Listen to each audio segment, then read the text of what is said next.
નમસ્કાર. 21મી સદીની આભડછેટ દલિતો માટે સમાનતા ને કાયદો ક્યાં છે? આપણે હજી પણ એવા ગુજરાતમાં રહીએ છીએ. 21મી સદી છે, પરંતુ તે છતાં પણ ગુજરાતના રગ રગમાં જાતિવાદ વસેલો છે. એવી ઘટનાઓ સામે આવે જેમાં જાતિવાદ અંગે બબાલો જોવા મળે, એવી ઘટનાઓ સામે આવે જ્યાં જાતિવાદ ઉપર ન બોલાય એવા શબ્દો બોલવામાં આવે, જાતિ પર ન બોલવાના શબ્દો બોલવામાં આવે. એવી ઘટનાઓ ખૂબ સામે આવે છે જ્યાં એવું વિચાર આવે કે ગુજરાતમાં લોકો છે એ ભણેલા નથી કે પછી એમની રગ રગમાં જાતિવાદ વસેલો છે. 21મી સદીમાં ચાલી રહ્યા છે, લોકો અપગ્રેડ થઈ રહ્યા છે, પરંતુ હજી પણ અમુક વિસ્તારોમાં, અમુક ગામડાઓમાં એવી ઘટના સામે આવે છે જ્યાં લોકોને આભડછેટ જેવી વસ્તુઓમાં લોકો માને પણ છે.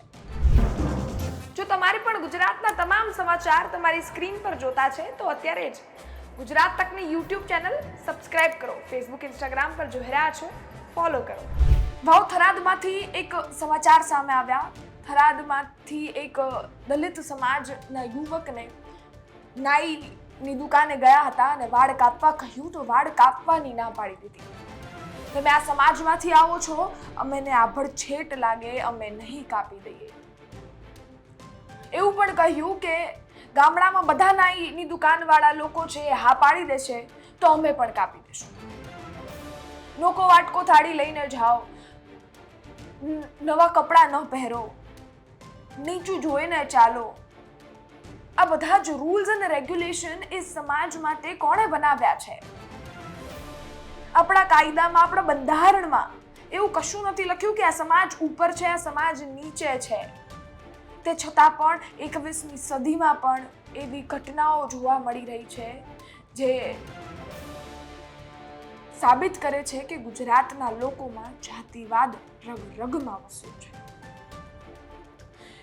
ત્યાંથી એક વિડીયો સામે આવ્યો છે જેમાં એ યુવક છે એ કહી રહ્યો છે કે તમે વાળ કાપવાની શું કામ ના પાડી રહ્યા છો. એ દ્રશ્યો સામે આવ્યા છે, એ વાતચીત સામે આવી છે જેમાં એ નાઈ છે એમણે એવું કહ્યું છે કે તું બધાની પરમિશન લઈ આવ, બધા જ કાપી દેશે તો હું પણ કાપી દઈશ. સૌપ્રથમ એ વિડીયો પર નજર કરીએ, ત્યારબાદ વિગતે વાત કરીએ. હા બોલ ભાઈ, કેમ દેવું છે કાપતો? એનું કારણ બોલ, તું જવાબ આપ.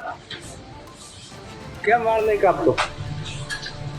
હે કેમ વાળ નહીં કાપતો? બોલ પેલો.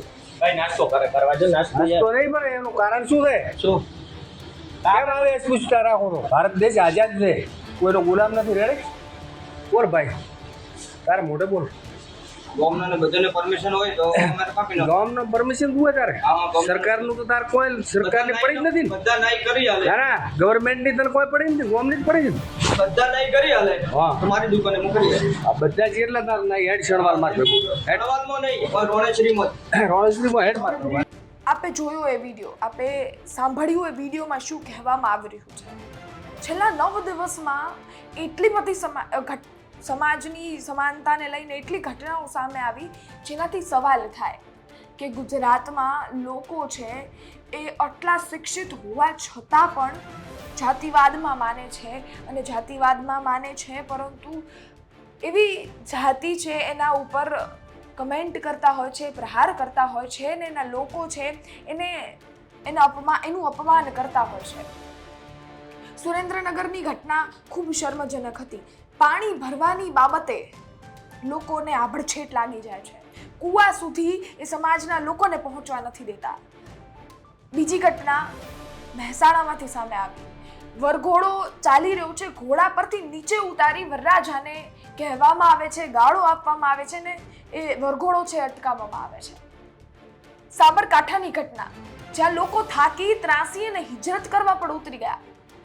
એમને ગામમાં જ નથી રહેવું એવો ફેસલો લઈ લીધો.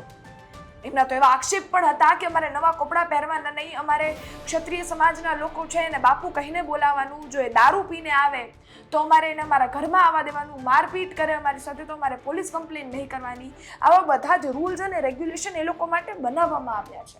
આવા આક્ષેપ એ લોકોના છે.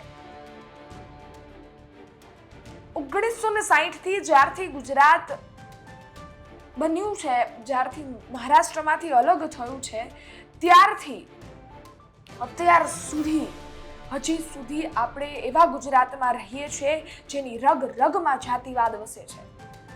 લોકો એની જાત પરથી એમનો મોભો નક્કી કરે છે, એમની જાત પરથી સામેવાળા લોકો છે એને કઈ જગ્યાએ રાખવા એ નક્કી કરે છે. અને આ ખૂબ શર્મજનક વાત છે. એવી આશા રાખીએ કે આ ઘટનાઓ છે એમાં કંઈક બદલાવ આવે, સમાજમાં સમાનતા આવે. 21મી સદીમાં રહીએ છીએ, આવી આભડછેટ જેવી વાતો છે એ ના કરીએ. લોકો છે એને એક સમાન જોઈએ અને ગુજરાતને, દેશને જો વિકાસ તરફ લઈ જવું હશે તો સમાનતા ખૂબ જરૂરી છે. જો આ જ પરિસ્થિતિ રહેશે તો વિકાસ તરફ જવું ખૂબ મુશ્કેલ રહેશે અને પછી આપણા જ લોકો એવું કહેશે કે વિકાસ નથી થયો. પરંતુ માનસિકતા, જાતિવાદ આ બધામાં જ્યારે રોક આવશે, એ અપડેટ થશે, ત્યારે ગુજરાત પણ વિકસિત કહેવાશે. અસલી માયનામાં ગુજરાત વિકસિત કહેવાશે.